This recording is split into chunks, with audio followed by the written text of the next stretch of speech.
Lean on me when you're not strong, and I'll be your friend. I'll help you carry your...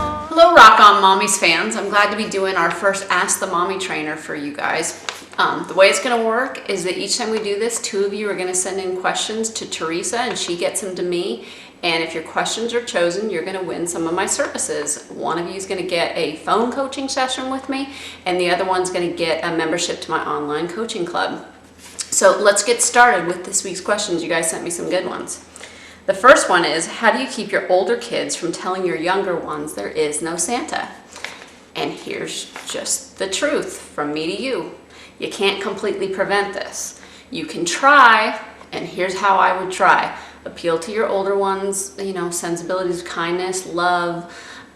Tell them how, you enjoyed the magic of this. Let's let your younger brother or sister enjoy the magic of this. Kind of make them part of that fun of that. But your older one is still a kid, and they may slip up and they may mess up. So then your younger one's going, Mom, is there a Santa? And you have to get honest and either decide, yeah, I'm going to tell them there's a Santa, or you just ask questions back of the younger one. I don't know, hon. What do you think? What do you believe? So kind of that's one approach. And the other thing is, if your older child does it out of meanness, feel free to give them a consequence for doing something that was mean. So you can try to avoid this, but you may not totally be able to avoid it. Just like you can't avoid your older child maybe finding out at school before you wanted them to.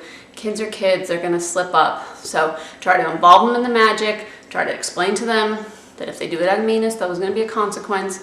And then tell your younger one what they're able to hear. Try to prolong the game in the magic form, but you may not be able to as much as you were for your older one. So kind of a good news, bad news things on that answer. Secondly, the question we have is, how do you handle sibling rivalry with a toddler and a newborn? And part of how you handle this is to back up and start while you're pregnant.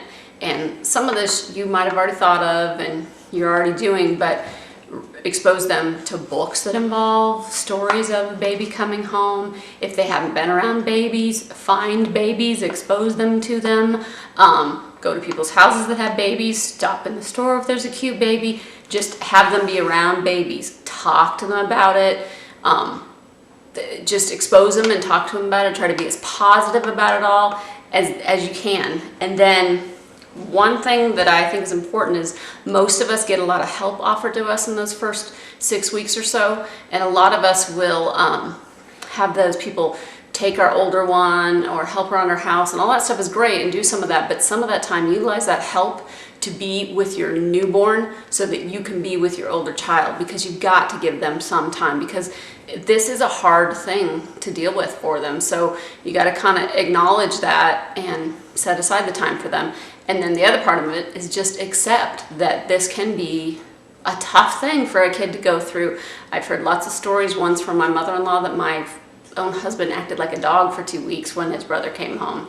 It's a tough thing for a kid, but most all of us adjust. Most of us don't hate our siblings, and it'll work out in time. But you be positive, peaceful, have a good attitude yourself, and set aside that time for them so that they do know that they are still special. So I hope that was helpful information to you guys. I look forward to doing Ask the Mommy Trainer again for you guys soon. And send those questions in to Teresa at www.rockonmommies.com. Thanks.